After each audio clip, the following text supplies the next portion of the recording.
सुबह हुआ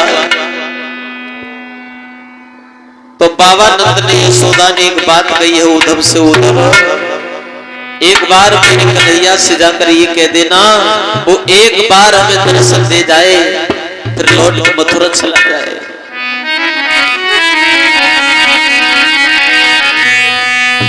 अरे बाबा लेके बहन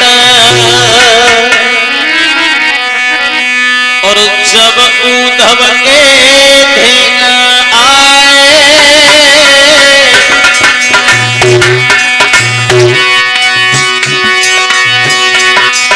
और हिलती सी बंधी गई बालक छो करन नहीं रे पाए भैया, हिलती सी बंधी गई बालक छो करन नहीं रे पाए।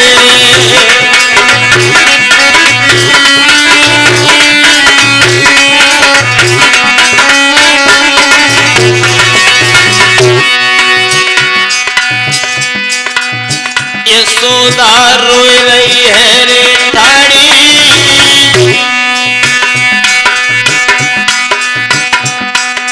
और बिना श्याम बलराम अटक गई अधमन मेरे गाड़ी भैया, बिना श्याम बलराम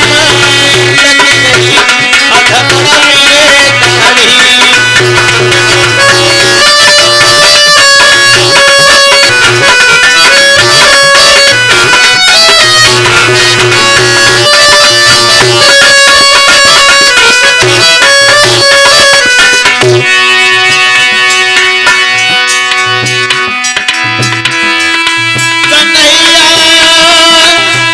बुद्धि सब खोई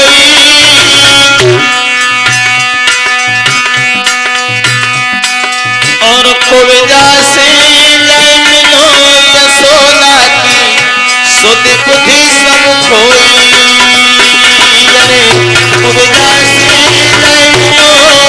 यशोदा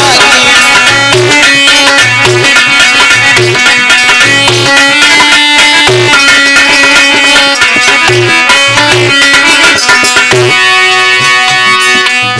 श्याम को उदो समझइयो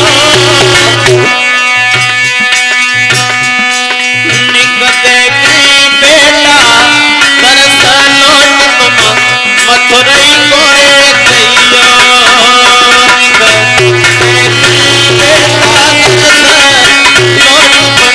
मथुरई कोरे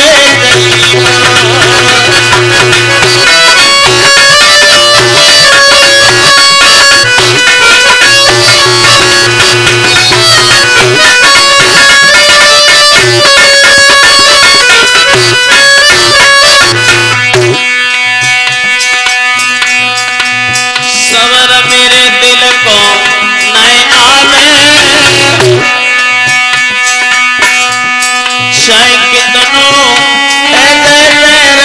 मखन सुधे अपने किए आवे भैया, कितनों है मखन सुधे अपने किए आवे।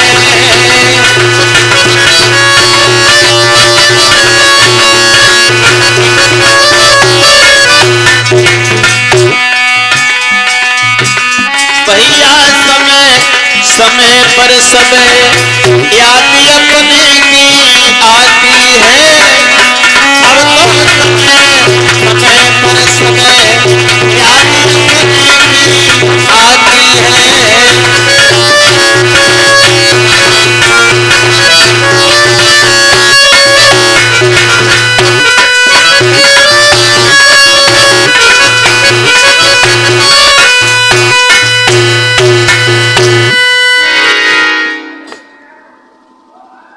उद्धव से सारी रात बैठ के वार्ता हुई है तो उद्धव कहने लगे हैं बाबा मुझे गोपियों से मिलना था, राधा रानी से मुझे वार्ता करनी थी, आप बता सकते हो गोपियां कहाँ हैं?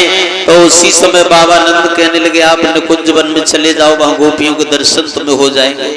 उद्धव निकुंज वन की ओर चले हैं तो वहां गोपियां एक गोला जैसा बनाए हुए बैठी हुई हैं, आपस में वार्ता कर रही हैं। कन्हैया को मैंने स्वप्न में देखा, कन्हैया को मैंने स्वप्न में देखा, अपने अपने स्वप्न की बात बता रही हैं। तब तक उद्धव पहुंच गए और एक वृक्ष के पास में खड़े होकर के उद्धव उन गोपियों की बात को बड़े ध्यान से सुनने लगे हैं। वहां पर एक भौरा उड़ता हुआ आया और गोपियां उस भौरा से उल्टा सीधा बोलने लगी हैं, अरे बहन देखो वो कृष्ण काले थे, ये भी काला है, और काले सब कपटी होते हैं। वो कृष्ण बांसुरी बजाते थे, देखो बहन ये भी गुनगुना रहा है। वो पीला पीतांबर ओढ़ते थे, देखो बहन ये भी पीला है।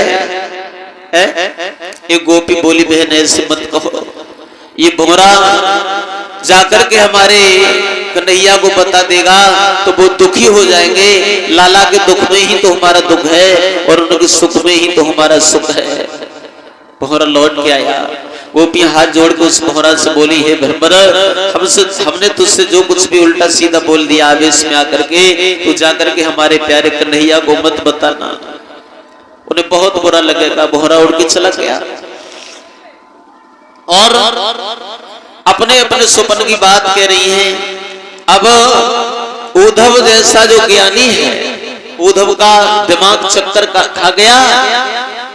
जो उद्धव ज्ञानी बन के गए थे, मैं कहां गया?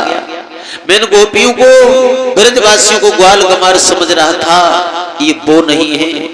मेरे जैसे करोड़ों ज्ञानी इन गोपियों की चरणों की धूली के कड़ पर अगर बार दिए जाएं तो भी बराबरी नहीं कर सकते। उद्धव सुन रहे हैं सारी बातें गोपियों की। एक गोपी कहने लगी है, बहन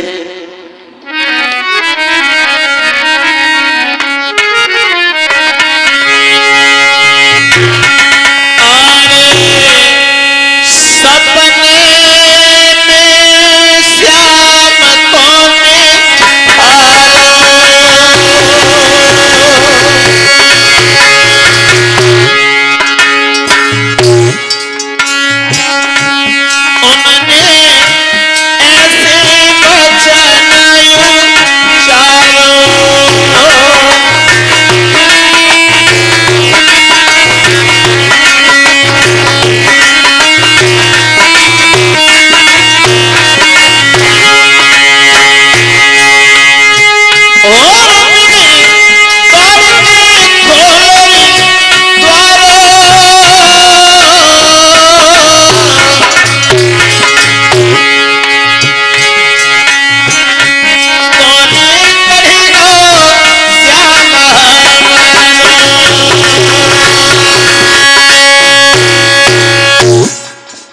कन्हैया को स्वप्न में देखा लेकिन खूब नहीं देख पाया। राधा रानी से जब ये पूछा तुमने कन्हैया को नहीं देखा तो राधा ने क्या जवाब दिया है?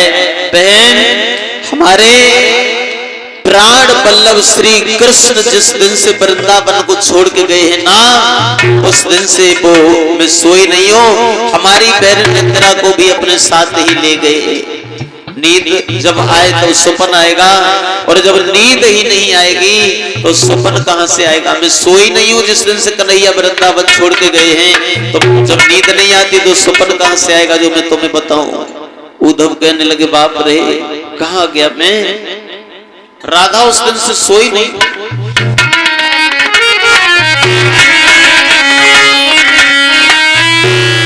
बोली है राधा रानी,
सुनी है तो उद्धव की आंखों में आंसू आ गए हैं? और तब तक उद्धव सामने पहुंच गए और जाकर के उन गोपियों को प्रणाम किया है। मैं उद्धव यदुवंशियों का महामंत्री मथुरा से आया हूं, मुझे कन्हैया ने भेजा है, तुम्हारी बहुत याद आती है। और गोपियां, तुम जिस कन्हैया की बात कर रही हो ना, उस कन्हैया को तुम भूल जाओ, वो श्री कृष्ण परब्रह्म है, उसे भूल जाओ। पहले तुम अपने मन को योग के माध्यम से मन को बस में करो और फिर तुम अपना मन वो ब्रह्म में लगाओ। तो गोपियां कहने लगे, उद्धव किस ब्रह्म की आप बात कर रहे हो, हम किसी ब्रह्म को नहीं जानते। और फिर दूसरी बात यह है कि हमारा तो एक ही मन था, वो भी हमारा श्री कृष्ण के साथ ही चला गया। अब दूसरा मन कहां से लाएं जो तुम्हारे ब्रह्म में लगाएं? कि उद्धव मनन भय 10-20, एक तो सो गयो श्याम संग को अवराधे ईस। और इंद्रिय शिथिल भई के सब बिन ज्यों देहि बिन शीस। उद्धव मनन भय 10-20, आशा लाग रहत तन श्वासा, जीव कोट बरिस। और तुम तो सखा श्याम सुंदर के, सकल जोग के ईश। उद्धव मनन भय 10-20, उद्धव हमारे 10-20 मन नहीं है, हमारा तो एक ही मन था, वो भी हमारा श्री कृष्ण के साथ चला गया। श्री कृष्ण के अलावा हम किसी ब्रह्म को नहीं जानते। हमारे तन मन धन सब कुछ श्री कृष्ण है, और श्री कृष्ण के अलावा हमारे हृदय में किसी और के लिए जगह भी नहीं है। उद्धव इतने प्रेम में डूब गए हैं उस वृंदावन में, जो 1-2 घंटे की कह के आए थे, 7 महीना तक उस ब्रज मंडल में रुके रहे, 7 महीना तक। और 7 महीना के बाद जब उद्धव लौट के चले हैं, उद्धव के हृदय में भक्ति जागृत हो गई, प्रेम जागृत हो गया। बड़े घमंडी थे उद्धव, ज्ञान पर घमंड था उन्हें।